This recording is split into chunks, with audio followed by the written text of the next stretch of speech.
Hello प्यारे बच्चों बच्चों आज हम आपके सोशल साइंस में जियोग्राफी पार्ट पढ़ेंगे और the chapter name is resources. वैसे तो बच्चों बहुत सारी चीज़ें हमारे आसपास अवेलेबल हैं, लेकिन क्या कभी आपने सोचा है, समझा है कि ये जितनी भी चीज़ें अवेलेबल हैं ये एक तरह से रिसोर्स हैं। तो यहाँ पे आज हमें रिसोर्स के बारे में जानने का मौका मिलेगा। बच्चों एक तरह से याद रखिए, वो चीज़ जो वैल्यूबल है, जो किसी यूज़ में आता है, वो रिसोर्स कहलाता है। क्या कहलाता है? रिसोर्स। और उसका प्लूरल होता है रिसोर्सेस। क्या होता है? रिसोर्सेस। वैसे तो यहाँ पे अगर आप देखें तो बढ़िया एक चित्र आपको बताया गया है, नदी है, पर्वत है, बिल्डिंग है, तो आप इससे ही अंदाज़ा लगा सकते हैं कि भाई हम किसके बारे में बात कर रहे हैं। जैसे यहाँ पे आप देखेंगे, यहाँ पे बताया गया है कि मोना है, राजू है। वो हेल्प कर रहे थे किसके? अम्मा को। ये दोनों किसको हेल्प कर रहे थे? अम्मा को। अच्छा, क्यों हेल्प कर रहे थे? ताकि अम्मा का घर क्या हो जाए? साफ हो जाए। अब यहाँ पे बताया गया कि कुछ जो चीज़ें हैं जैसे क्लोथ, उटेंसिल यानी बर्तन, फूड ग्रेन यानी क्रॉप, कॉम्ब यानी कंघा, this bottle of honey, book, ये सब चीज़ें जो यहाँ पे बताई गई हैं, ये सब चीज़ें अपने आप में इम्पॉर्टेंट हैं। सही है। और ये सब चीज़ें क्या है? रिसोर्स है। क्या है? रिसोर्स है। सही बात है। तो यहाँ पे एक क्वेश्चन आता है कि what is a resource? Resource क्या है? तो यहाँ पे हमें पता चला कि anything that can be use to satisfy a need is a resource. यानी कि वो चीज़ें, वो हर एक वस्तु जो किसी इंसान की ज़रूरत को पूरी करती है, उसको क्या कह सकते हैं? रिसोर्स। ऐसे बहुत सारी चीज़ें हमारे आसपास अवेलेबल है, जैसे पानी है, इलेक्ट्रिसिटी है, रिक्शा है, स्कूल है, टेक्स्ट बुक है। ये सब अपने आप में क्या है? रिसोर्स। चलिए प्यारे बच्चों, चैप्टर की स्टार्टिंग करते हैं। जैसे कि अभी हमने कुछ एग्जाम्पल को देखा कि water, electricity, rickshaw, vegetable, text book, ये सब क्या है? कॉमन थिंग है और ये एक रिसोर्स है। सही बात है। ओके। यहाँ पे बताया गया कि ये सब कहीं ना कहीं से इनका इस्तेमाल होता है, यानी कि इनकी यूटिलिटी है, इनका यूजेबिलिटी है, आप कह सकते हैं एक तरीके से। इनका इस्तेमाल होता है। ठीक है। ओके। फिर नेक्स्ट आपको यहाँ पे दिया गया है एक क्वेश्चन है, how does something become a resource? आपके मन में भी बच्चों प्रश्न उठा होगा कि सर कोई भी चीज़ कैसे एक रिसोर्स कहलाई जा सकती है। तो यहाँ पे आपको आंसर मिलेगा आपके क्वेश्चन का कि वो चीज़ें जो होती हैं वैल्यूबल है। वैल्यूबल का मतलब ये है कि उनका एक प्राइस होता है, उनके लिए कुछ पैसे पे करने पड़ते हैं, इसीलिए वो हर एक चीज़ जिसके बदले में पैसा पे किया जाए वो वैल्यूबल हो और वो क्या हो? वो रिसोर्स है। फिर क्या है वो? रिसोर्स। तो यहाँ से आपको क्या क्या सीखने को मिला? Utility. Utility means usability. Value, क्या आपको पता चला? वैल्यू। देखिए, वैल्यू का सेंस जो है, यानी उसकी कुछ ना कुछ कीमत होती है या कुछ ना कुछ उसका प्राइस होता है, ऐसे आप समझ सकते हैं। तो यहाँ पे आप देख सकते हैं वैल्यू का मीन्स क्या है? वर्थ, यानी कीमत।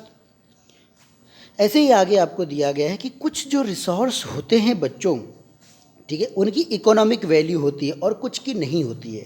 जैसे मैं आपको एक्सप्लेन करूं प्यारे बच्चों, जैसे फॉर एग्जांपल अगर आप देखें एयर, एयर कुदरत के द्वारा अवेलेबल है हमारे एटमॉस्फेयर में, और हम सबको क्या उसके लिए पैसे पे करने पड़ते हैं? नहीं। लेकिन हाँ, जब आप वही वेंटिलेटर पे हो और आपको ऑक्सीजन मास्क लगाया जाए तब पैसे पे करने पड़ते हैं। ऐसे ही प्यारे बच्चों आप देखें कि जो अनाज, जो रोटी, गेहूँ, ज्वार, बाजरा जो भी आप खाते हैं, उनका भी एक दाम रहता है। मोटरसाइकिल, कार जो भी यूज़ करते हैं, टेक्स्ट बुक जो आप पढ़ते हैं, जिस घर में रहते हैं, उन सब का एक क्या रहता है? इकोनॉमिक। इकोनॉमिक का मतलब होता है कि पैसे रुपए में उनको तौला जाता है। और वहीं कुछ चीज़ें ऐसी हैं जिनको पैसे रुपए में तौला नहीं जाता है। सही है। जैसे यहाँ पे कुछ एग्जाम्पल दिया गया है कि क्या क्या है वो सारी चीज़ें, जैसे मेटल है, और जैसे एक ब्यूटीफुल लैंडस्केप, यानी कोई झरना है, कोई झील है, आपने देखा होगा, तो उसकी कोई कीमत नहीं होगी क्योंकि वहाँ पे कोई भी कुछ फ्री ऑफ कॉस्ट जा सकता है, ऐसा। लेकिन कुछ चीज़ें ऐसी होती हैं जो इंसानों को सेटिस्फाइड करती हैं और उसके लिए इंसान उसको क्या करते हैं? पे भी करते हैं उसके लिए। तो बच्चों ऐसे ही यहाँ पे बताया गया है कि कुछ जो रिसोर्स होते हैं, यस, वो इकोनॉमिकली वैल्यूबल होते हैं टाइम के साथ, यानी कि समय के साथ वो वैल्यूबल हो जाते हैं। जैसे यहाँ पे दिया गया है कि ग्रैंड मदर, जैसे आपकी जो ग्रैंड मदर हैं यानी कि आपकी दादी, उनकी जो होम रेमेडी हैं, यस, उनकी वो वैल्यूबल है, क्योंकि आज आप देख रहे होंगे हर कोई काढ़ा पी रहा है जो दादी या माँ आपकी बनाती होंगी ऐसे। तो इससे हमें पता चलता है। और यहाँ पे और कभी कभी तो ऐसा भी होता है कि उनके एक्सपीरियंस जो होते हैं वो भी वैल्यूबल होते हैं, क्योंकि वो हमें अच्छा बुरा सही गलत आगे कैसे करना है वो डिसाइड करने में हेल्प करते हैं। तो इससे हमें यहाँ पे पता चल के क्या पता चला प्यारे बच्चों कि resources are valuable, resources are valuable, उनका इकोनॉमिक कोई प्राइस होता है। यहाँ पे एक मीनिंग दिया गया है जिसका नाम दिया गया है पेटेंट। ये क्या होता है? पेटेंट का मतलब होता है कि अगर मान लो मेरे दिमाग में कुछ आइडिया आया या मैंने कुछ किया तो उसके ऊपर मेरा अधिकार हो जाएगा, मैं क्लेम कर सकता हूँ, वो आइडिया कोई और कॉपी या चोरी नहीं कर सकता। अगर करेगा भी तो उसको क्या करना पड़ेगा? भुगतान, पैसे चुकाने पड़ेंगे ऐसे, ठीक है। तो ये पेटेंट का मीनिंग रहा प्यारे बच्चों। चलिए अब हम आगे पढ़ेंगे, और आगे जब आप पढ़ते हो तो यहाँ पे बताया गया है कि टाइम और टेक्नोलॉजी दोनों ही इम्पॉर्टेंट चीज़ें होती हैं किसी भी सब्सटेंस को रिसोर्स बनाने में। सही बात है। जैसे मान लेते हैं आज जो बारिश का पानी गिर रहा है ज़मीन पर, में भी ये रिसोर्स ना आपको नज़र आए, लेकिन कल जब सूखा पड़ेगा तब वही चीज़ क्या बन जाएगी? रिसोर्स, अगर उसको किसी ने कलेक्ट करके रखा हुआ है। जैसे आप एग्जांपल सोच सकते हैं राजस्थान, द थार डेजर्ट, वहाँ पे जहाँ पे वाटर अवेलेबल नहीं है तो वहाँ पे कैसे टैंकर में पानी भर के आते लोग बेचते हैं, या फिर कुछ लोग जो ज़्यादा हेल्पफुल होते हैं वो नीड पीपल को फ्री ऑफ कॉस्ट में सप्लाई करते हैं वाटर ऐसे। तो आप देखिए चीज़ें कितनी वर्स्ट हो सकती हैं प्यारे बच्चों। फिर अब आप आगे देखिए, आगे यहाँ पे दिया गया है कि बोथ, चाहे मतलब आपने देखा दोनों जो इम्पोर्टेंट फैक्टर टाइम और टेक्नोलॉजी, ये इंसान की नीड को सेटिस्फाइड करती हैं। यस, जैसे यहाँ दिया गया है, yes, people themselves are the most important resource. प्यारे बच्चों, हम इंसान भी खुद एक रिसोर्स हैं, हम भी वैल्यूबल हैं, क्योंकि हमारे अंदर हुनर है, स्किल है। यस, आप देखिए हमने कंप्यूटर बनाया है, बिल्डिंग बनाई हैं, रोड बनाई हैं। यस, तो ये सब चीज़ें देखिए किसने बनाया है? इंसानों ने बनाया है। इंसानों के आइडिया हो, इंसानों का नॉलेज हो, या उनका इन्वेंशन हो, या कोई डिस्कवरी हो। यस, तो ये एक मोस्ट वैल्यूबल रिसोर्स है, यानी कि इंसान अपने आप में एक इम्पॉर्टेंट रिसोर्स है, क्योंकि वो सारी रिसोर्सेज का क्या करता है? यूटिलाइजेशन करता है। फिर आगे यहाँ पे दिया गया है कि हर डिस्कवरी और हर इन्वेंशन जो होती है, यस, वो किसी दूसरे तक लेके जाती है, यानी कि जैसे यहाँ दिया गया कि ईच डिस्कवरी और invention lead to many others, यानी कि एक इन्वेंशन अगर होगा तो उससे हज़ारों जो चीज़ें होंगी वो आएंगी ऐसा। जैसे यहाँ पे बताया गया है कि अगर मान लो फायर की अगर हम बात करें तो वैसे तो हमें सबको पता है कि फायर जो होता है वो कुकिंग में, घर में किचन में खाना बनाने के काम में आता है। लेकिन आपने यहाँ पे भी देखा होगा, जैसे यहाँ पे बताया गया है कि फायर के लिए कि लोग लाइट जलाने के काम में भी, अंधेरे में भी रोशनी के लिए, या ठंड में भी आग तापने के लिए। तो ऐसे देखिए एक चीज़ का जो इन्वेंशन है वो डिफरेंट तरीके से इंसान कैसे अलग अलग तरीके से यूज़ कर सकता है उसको। यस, तो यही कहने का मतलब। अब जैसे मान लेते हैं व्हील है, चक्का।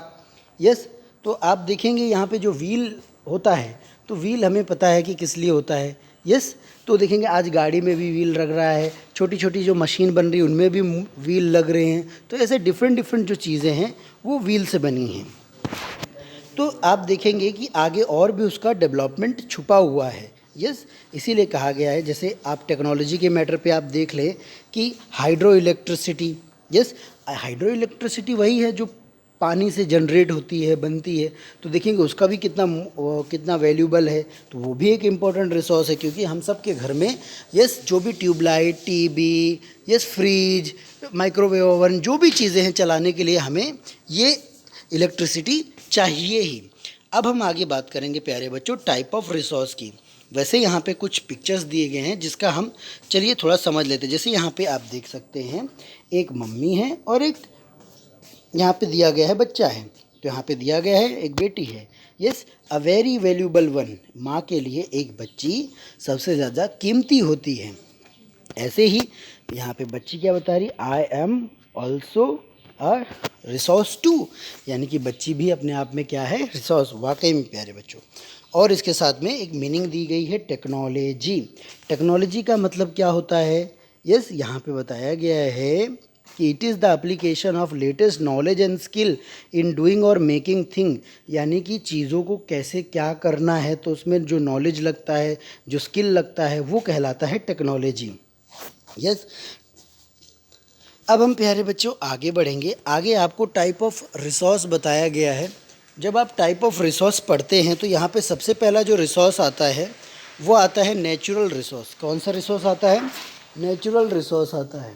यस, जैसे यहाँ पे दिया गया है कि resources that are drawn from nature and use without such modification are called natural use. Yes, यानी कि वो सारे रिसोर्स जो प्रकृति के द्वारा बने हुए हैं, जिनको बनने में मैन की कोई भी रोल नहीं है, उसको हम क्या बोलते हैं, नेचुरल रिसोर्स।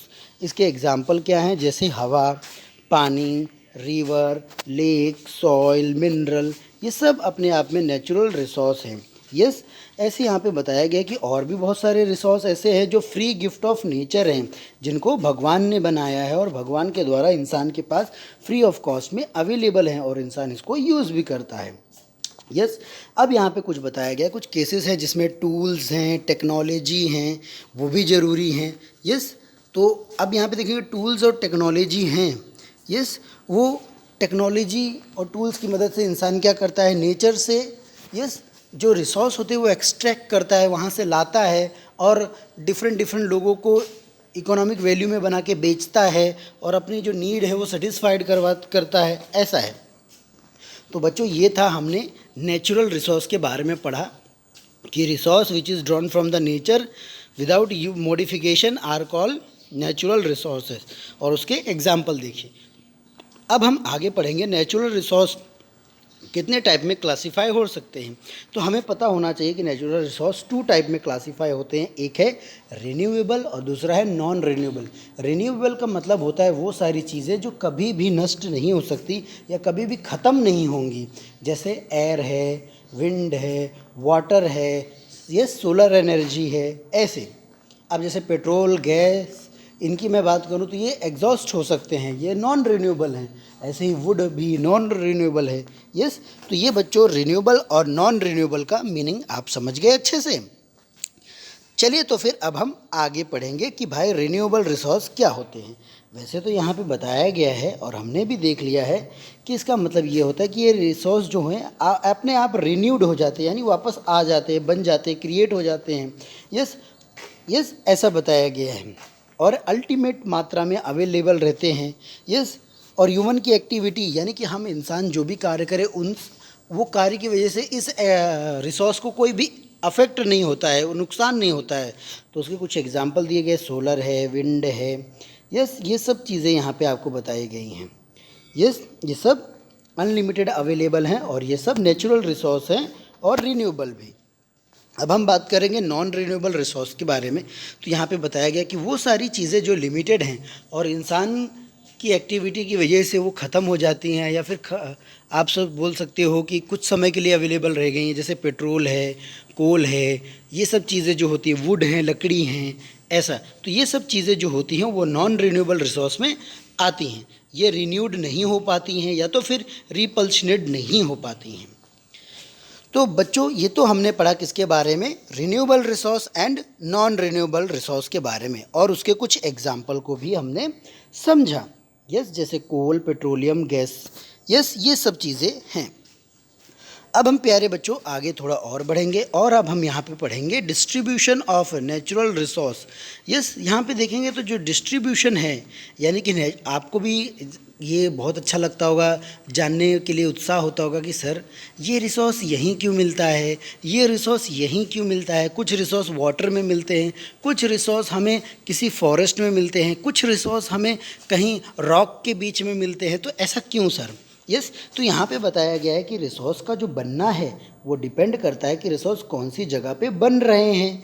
यस, उसका ज़मीन कैसा है, टेरेन है, कैसा है टेरेन, फिर क्लाइमेट कैसा है, ऑल्टीट्यूड कैसा है। तो ये सब चीज़ें जो होती हैं वो अफेक्ट करती हैं। टेरेन का अगर हम बात करें तो लैंड कैसी है, क्लाइमेट की बात करें तो मौसम कैसा है, ऑल्टीट्यूड की अगर हम बात करें तो उसकी हाइट कैसी है। तो ये सब चीज़ें डिपेंड होती हैं वहाँ पर। यस तो ये कुछ फैक्टर्स होते हैं जो कंसिडर करते हैं कि वहाँ पे कैसा रिसोर्स अवेलेबल रहेगा। वैसे तो अगर देखा जाए, मैं अगर आपको एग्जांपल दूँ कि स्नो, यस स्नो हर जगह तो नहीं होता, यस या फिर बारिश बात करूँ, यस तो आप देखेंगे क्या इंडिया में स्नो गिर रही है, नहीं ना। ऐसे तो कुछ चीज़ें कहीं पे ही हो पाना पॉसिबल होता है। क्यों? क्योंकि उनकी कंडीशन, उनकी रिक्वायरमेंट ही वही होती है। जब तक वो फुलफ़िल नहीं होगी तब तक वो चीज़ हो पाना इम्पॉसिबल रहेगा। ऐसे जैसे आप देखते हो कि एप्पल जो होते हैं कश्मीर में ही अच्छे एप्पल उगते हैं, क्यों? या फिर संतरे नागपुर में आपने देखे होंगे।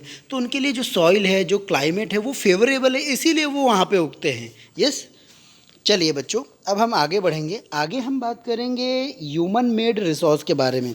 ह्यूमन मेड रिसोर्स पढ़ने का सेंस हमारा ये है कि हम इंसानों ने क्या क्या चीज़ें बनाई हैं प्रकृति से। तो जैसा कि हमें पता है कि जो भी नेचुरल सब्सटेंस, यस वो रिसोर्स कब बनते हैं, यस जब इंसान उसको एक्सट्रैक्ट करता है नेचर से और उसको उस लायक बनाता है, यस कि दूसरों के नीड्स को वो सेटिस्फाइड करे, यस तब उसकी वैल्यू होती है। और जैसे अब मैं बता दूं यहाँ पर कि इंसानों द्वारा बनाए गए रिसोर्स क्या क्या है, जैसे मेटल है, प्लास्टिक है, रोड है, मशीनरी, ये सब ह्यूमन मेड रिसोर्स हैं। ऑलरेडी उसने नेचर से कुछ लिया और उसने अपने लिए कुछ बनाया या दूसरों के लिए कुछ बनाया, तो ये ह्यूमन मेड रिसोर्स कहलाता है। क्या कहलाता है? Human, all those things made by the human from the nature is called human made resource. What we call human made resource. तो कुछ आपको यहाँ पे दिया गया है, क्या बताया गया, जैसे so people like us use natural resources to make human made resources. तो यहाँ पे बताया गया है कि हमारे जैसे जो लोग होते हैं वो नेचुरल रिसोर्स को क्या करते हैं, इस्तेमाल करते हैं और उसी से क्या बना देते हैं, man made resource. Very good बच्चों। चलिए यहाँ पे एक आपको कार्टून जैसा पिक्चर दिया गया है, उसको देखिए, पढ़िए, एंजॉय करिए। ह्यूमन रिसोर्स के बारे में दिया गया है, चलिए थोड़ा रीड करते हैं। People can make the best use of nature to create more resource when they have the knowledge, skill and dash. तो यहाँ पे बताया गया कि हम इंसान ही हैं जो रिसोर्स को क्या करते हैं, यूज़ करते हैं, उसको उस लायक बनाते हैं। जैसे आप यहाँ पे देखें, crop ruin due to drought can I find a solution. यानी कि एक यहाँ पे आप देख सकते हैं, एक डॉक्टर हैं, यस लेडी डॉक्टर, और वो उन्होंने न्यूज़पेपर में क्या पढ़ा, यस कि ड्रॉट यानी कि सूखे की वजह से जो क्रॉप हैं वो बर्बाद हो गए, तो क्या उसका कोई सोल्यूशन फाइंड आउट कर सकते हैं। यस फिर आगे दिया दैट्स इट, बस इतना ही। It's all thank to the knowledge, education and skill and we could find a solution. और यहाँ दूसरी तरफ आप देखेंगे, यहाँ पे बताया गया है कि ये सब किसके ऊपर था, ये सब हमारी समझदारी के ऊपर है, हम कितना जानते हैं, हमारे नॉलेज के ऊपर है, हम किस तरह उन चीज़ों को अपने लिए इस्तेमाल कर सकते हैं, उसके ऊपर है।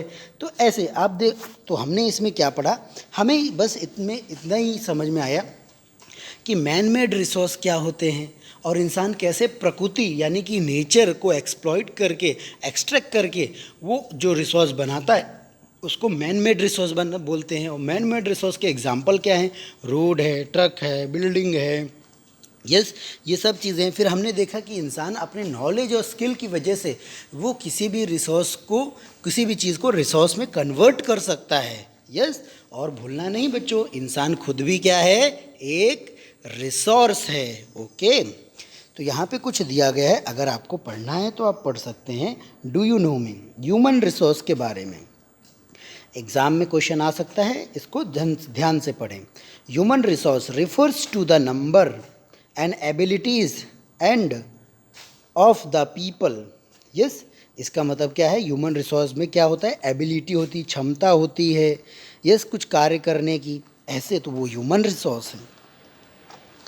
Though there are differing views regarding treatment of humans as a resource, one cannot deny the fact that it is the skill of human that help in transferring the physical material into a valuable resource.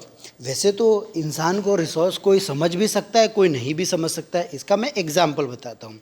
जैसे मान लेते हैं for example कि दो लोग हैं, एक बच्चा पढ़ लिख के कुछ काम करने लग जाता है, पैसे कमाने लग जाता है, माँ बाप की हेल्प करता है तो वो रिसोर्स बन गया, या देश की मदद कर रहा है तो रिसोर्स।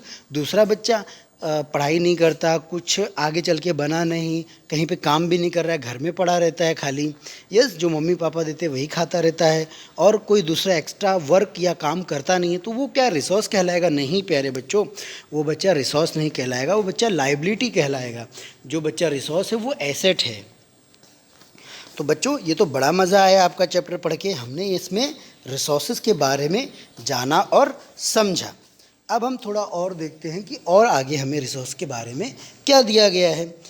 तो यहाँ पे बताया गया कि इंसान जो भी रिसोर्स को अपने हिसाब से बना सकते हैं वो टेक्नोलॉजी और इंस्टीट्यूशन की मदद से बना सकते हैं। आप भी सोच रहे होंगे सर ये इंस्टीट्यूशन क्या होता है? बेटा जैसे आपका स्कूल होता है, बिल्डिंग होती है, तो कोई बिल्डिंग, कोई एक प्रॉपर प्लेस तो चाहिए जहाँ पे ये सब कन्वर्जन हो सके, जहाँ पे लोग उसको एक फॉर्म से दूसरे फॉर्म में ला सके, और कोई मशीनरी या फिर टेक्नोलॉजी भी होनी चाहिए। तो जब ये तीनों चीज़ें आपस में मिलती हैं, नेचर, टेक्नोलॉजी और इंस्टीट्यूशन, तब किसका जन्म होता है? तब जन्म होता है रिसोर्स का। किसका? रिसोर्स का।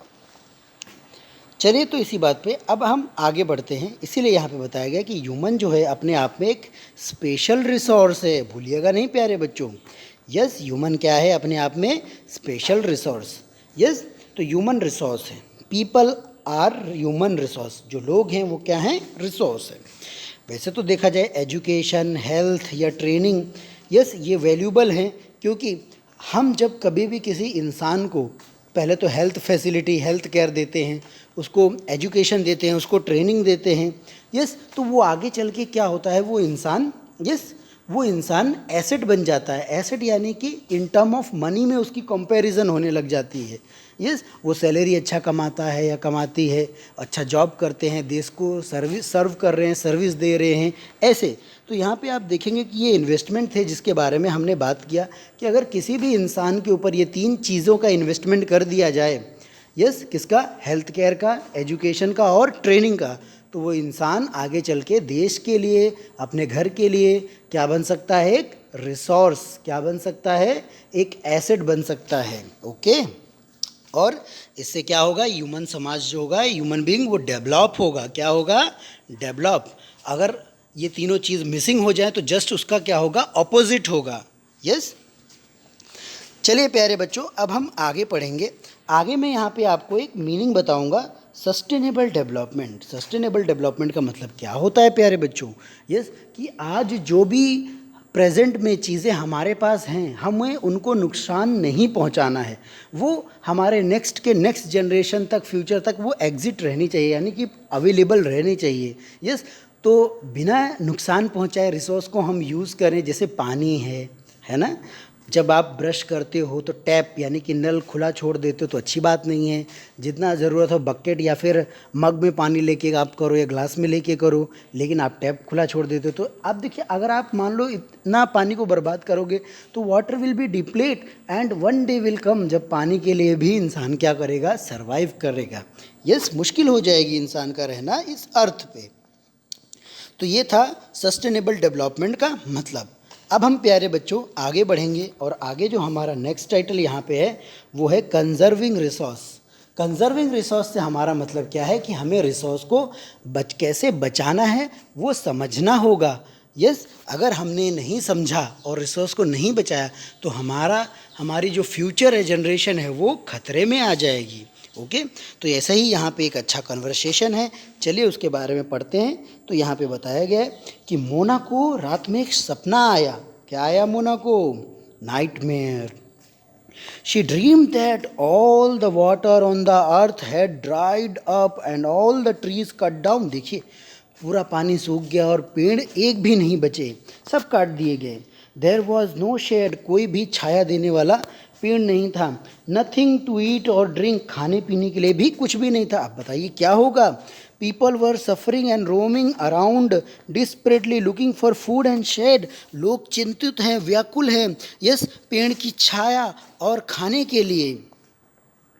आगे क्या दिया गया, she told her mother about the dream, उसने अपनी मम्मी को बताया। अम्मा कैन दिस रियली हैपन, क्या सचमुच में मम्मी ये हो सकता है? यस, उसने पूछा। और फिर आगे क्या बताया है, उसकी अम्मा ने क्या रिप्लाई किया, हाँ सच में ऐसा हो सकता है। यस, रिसोर्स एग्जॉस्ट हो सकते हैं अगर हमने सही तरीके से ध्यान नहीं दिया तो हमें बच्चों बहुत ही ध्यान देने की ज़रूरत है ना। यस, पर्यावरण की रक्षा मतलब प्रकृति की रक्षा मतलब इंसानों की रक्षा। चलिए, और दुनिया की रक्षा। अब हम आगे बढ़ेंगे प्यारे बच्चों, और हम अब आगे पढ़ेंगे कि रिसोर्स जो होते हैं वो हमें बहुत केयरफुली यूज़ करना चाहिए। यस, समझ रहे हैं ना। इसीलिए यहाँ पे जब हम रिसोर्स बहुत केयरफुली और सावधानी से इस्तेमाल करते हैं तो उसको हम क्या बोलते हैं, रिसोर्स कंजर्वेशन। क्या बोलते हैं, रिसोर्स कंजर्वेशन, यानी रिसोर्स को हम बचाना सीख रहे हैं ऐसे। तो balancing the need to use resource and also conserve them for the future is called sustainable development. जब हम रिसोर्स को सावधानी से संभल कर यूज़ करते हैं और हम चाहते हैं कि हमारे फ्यूचर जनरेशन या दूसरे लोगों तक भी ये चीज़ें जाएं, तो अब उसको हम क्या बोलते हैं, सस्टेनेबल डेवलपमेंट। क्या बोलते हैं, सस्टेनेबल डेवलपमेंट। वैसे तो प्यारे बच्चों बहुत सारे तरीके हैं जिससे आप रिसोर्स बचा सकते हो। यस और नो, यस, जैसे each person can contribute by reducing consumption, recycling and reusing things. वैसे तो अगर मान लो जैसे प्लास्टिक है तो प्लास्टिक को हमें रीयूज़ करना सीखना होगा, ना कि हम उसे बाहर फेंक दें। यस, अगर हम फेंकते भी हैं तो वो डिकम्पोज नहीं होता है, जैसा कि आपको पता है सॉइल में। यस, उसको डिकम्पोज होने में भी हज़ारों साल लग जाते हैं। प्लास्टिक की मैं बात कर रहा हूँ। तो हमें चीज़ों को रीसाइकल, रीयूज़, ऐसे वाटर भी है। यस, थोड़ा सा कुछ गंदा हो गया तो पानी को हम ना देते हैं, ऐसा नहीं। वो पानी हमें, जैसे मान लो बॉटल है, बॉटल में मक्खी गिर गई तो हम पानी फेंक देते नहीं। हमें सोचना चाहिए कि भाई ये पानी हम इससे अच्छा तो किसी पौधे को डाल दें या तो फिर इससे कुछ दूसरा काम कर लें। यस, ताकि वो पानी रीयूज़ हो जाए। यस, और हमें कोशिश ये भी करना चाहिए कि हम पानी को कुछ ऐसा करें कि पानी वापस रीयूज़ लायक बन जाए। यस, उसके लिए बहुत सारे ट्रीटमेंट हैं। जैसे कि आप देखेंगे कि एक तो रेन वाटर हार्वेस्टिंग होता है, जिसमें छत में पानी रूफ में कलेक्ट होता है, नीचे सीधा टंकी में जमा हो जाता है, और जब गर्मी का समय आता है तब वो पानी आप यूज़ कर सकते हो। तो ऐसे बहुत सारे तरीके हैं। या फिर किसी ने देखा होगा कोई कोई तो क्या करते हैं, लाइमस्टोन जो चूना आता है वो पानी में डाल देते हैं ताकि पानी की जो डर्ट्स इम्प्योरिटीज़ है वो सब निकल जाए और उनको नीट एंड क्लीन वाटर मिल जाए, ऐसा। तो बच्चों, ये तो कुछ आपने रिसोर्स के बारे में पढ़ा। अब हम आगे पढ़ेंगे कुछ और। That evening children and their friend made packet and shopping bag out of the old newspaper. देखिए, यस, ओल्ड न्यूज़पेपर से बच्चों ने क्या क्या बनाया। Shopping bag out of old newspaper, discarded clothes and basket from bamboo sticks, we will give a few to every family we know, said Mona. तो यहाँ पे देखो बच्चे किस तरह प्रयत्न कर रहे हैं और रिसोर्स को कंजर्व करने की कोशिश कर रहे हैं, और वो हर एक चीज़ किसको बांटेंगे, लोगों को भी बांटेंगे और उन्हें समझाएंगे भी, अवेयरनेस भी क्रिएट करेंगे कि किस तरह रिसोर्स की कंजर्वेशन करनी चाहिए और क्यों ज़रूरी है कंजर्व करना।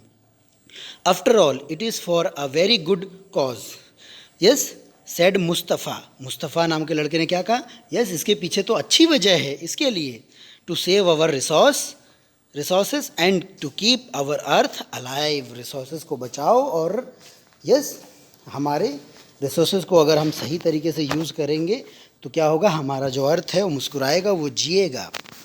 आई am going to be very careful not to waste paper, said Jessie. Jessie ने क्या बोला, अब वो पेपर ज़रा भी बर्बाद नहीं करेगी। आप भी बच्चों सुन लें, आप में भी कुछ लिख देते हो, पेपर तुरंत फाड़ के फेंक देते हो डस्टबिन में इसमें। यस, तो वो आपको अवॉइड करना है। Many trees are cut down to make paper, she explain. तो जेनी ने क्या आगे एक्सप्लेन किया कि यस, बहुत सारे पेड़ काट के ट्री बनाए, मतलब पेपर बनाए जाते हैं, तो हमें सावधानी रखनी चाहिए।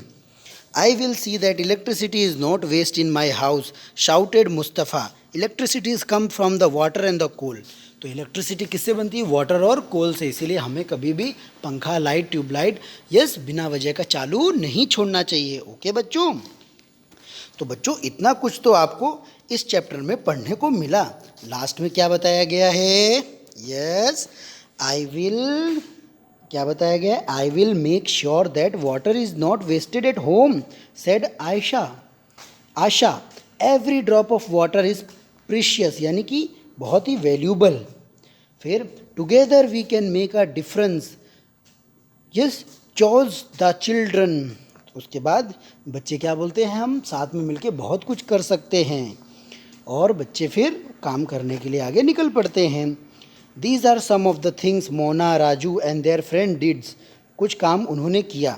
यस ऐसे हम बच्चे भी यस बहुत कुछ कर सकते हैं। The future of our planet and its people is linked with our ability to maintain and preserve the life support system that nature provides. Therefore, it is our duty to ensure that प्यारे बच्चों, हमें पता है कि हमने इस पृथ्वी पे जन्म लिया है, हमें जो भी चीज़ें मिल रही हैं अल्टीमेटली इस पृथ्वी से ही मिल रही हैं। तो एक तरीके से ये हमारी मॉरल ड्यूटी हो जाती है कि हम इस पृथ्वी की क्या करें, प्रोटेक्शन करें। यस इसीलिए कुछ ड्यूटीज़ हैं नीचे दी गई हैं जिनका हमें पालन करना है। जैसे सबसे पहला, all uses of renewable resource are sustainable. Yes इसका मतलब क्या है, यस कि जो भी रिन्यूएबल रिसोर्सेज हैं, यस उनको आप क्या करोगे, यस उनको यूज़ करोगे ज़्यादा से ज़्यादा। यस और उस पर कोशिश करोगे कि उनसे ही काम करो। जैसे आपने देखा होगा कुछ घर होते हैं जहाँ पे सोलर पैनल लगाए होते हैं, उन्हीं से वो एनर्जी और लाइट बल्ब जलाते हैं। रोड पे भी आपने देखा होगा। The diversity of life on the earth is conserved. अगर आप ऐसा करोगे तो फिर क्या होगा, जो डाइवर्सिटी है, एनिमल हैं, प्लांट हैं, फॉरेस्ट हैं, ये पृथ्वी पे और भी कुछ साल रह सकते हैं अगर हम ऐसे कदम उठाएंगे अच्छे वाले। तो the damage to the natural environmental system is minimised. और आप देखो जितना भी प्रकृति को यानी कि एनवायरनमेंट को लॉस हो रहा है ह्यूमन एक्टिविटी की वजह से, चाहे इंडस्ट्रियल ने कोई हाई टॉक्सिन वाला केमिकल रिलीज़ कर दिया हो किसी वाटर में। यस जैसे आपने गंगा का केस देखा होगा जिसमें बहुत सारी गंदगी है, इम्प्योरिटीज़ है। क्यों? क्योंकि जो कंपनियां होती हैं, जो दूसरे होते हैं सीवर, उसमें क्या होता है, ड्रेनेज का प्रॉपर सिस्टम ना होने के कारण वो सब उसमें जाके मिल जाता है। तो ऐसे अगर हम मान लो चीज़ों को ध्यान से देखें, समझें, उसके लिए कुछ अरेंजमेंट करें, तो हम भी प्यारे बच्चों हमारी प्रकृति को यानी कि नेचर को, दुनिया को हम बचा सकते हैं। ओके, तो बच्चों कैसा लगा आपको आज का चैप्टर? और कुछ चीज़ें यहाँ पे आपको राइट हैंड साइड में दी गई हैं जिसको आपको पढ़ना है और समझना है। यस ओके प्यारे बच्चों, आज के लिए इतना ही। यस